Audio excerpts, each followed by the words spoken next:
ஒரு ஊர்ல ஒரு ராஜா இருந்தாராம். அந்த ராஜா ரொம்ப புத்திசாலி, ஆனா கொஞ்சம் சுயநலமிக்கவர். அவர் மக்களுக்கு ஒரு திட்டம் போட்டார். மக்களே, அரசாங்கத்துல இருந்து உங்களுக்கு மாசம் ஒரு மரக்கால் நெல் இலவசமா கொடுப்போம். ஆனா நீங்க அதுக்கு பதிலா ஒரு மரக்கால் அரிசிய அரசாங்கத்துக்கு திருப்பி தந்துடணும் அப்படின்னு சொன்னார். மக்கள் யோசிச்சாங்க, நெல்ல கொடுத்துட்டு அரிசியை கேக்குறாரே, நெல்ல குத்துனா தவிடு போக அரிசி கம்மியா தானே வரும், அப்போ நம்ம கை காசு போட்டுதான் மீதி அரிசியை கொடுக்கணும் அப்படின்னு வருத்தப்பட்டாங்க. ஆனா ராஜாவுக்கு பயந்து எல்லாரும் அதை செஞ்சாங்க. மக்கள் மனசுக்குள்ள இந்த ராஜா ரொம்ப மோசமானவர், நம்மள இப்படி சுரண்டாரே அப்படின்னு திட்டிக்கிட்டே இருந்தாங்க. காலம் ஓடிச்சு. ராஜாவுக்கு வயசாயிடுச்சு. அவர் மரணப்படுக்கையில இருந்தப்போ தம் மகனை இளவரசனை கூப்பிட்டார். மகனே, நான் இவ்வளவு நாள் இந்த நாட்டை ஆண்டேன், ஆனா மக்கள் யாருமே என்ன நல்லவர்னு சொல்ல மாட்டேங்கிறாங்க. நான் செத்தப்புறமாவது இந்த மக்கள் எல்லாரும் சேர்ந்து அவர் ஒரு நல்ல ராஜான்னு சொல்லணும். அதுக்கு நீ ஏதாவது ஒரு வழி பண்ணு அப்படின்னு ஒரு சத்தியம் வாங்கிக்கிட்டு இறந்து போயிட்டார். இளவரசன் யோசிச்சான். அடுத்த நாளே இளவரசன் ஒரு அறிவிப்பு வெளியிட்டான். இனிமேல் அரசாங்கத்துல இருந்து உங்களுக்கு நெல் தர மாட்டோம், அதுக்கு பதிலா ஒரு மரக்கால் உமி தருவோம்.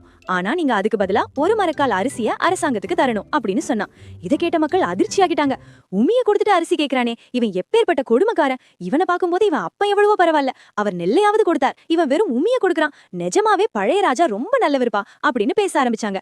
இப்படின்னா இளவரசன் தான் அப்பாவை நல்லவர்னு மக்கள் வாயாலேயே சொல்ல வச்சான்.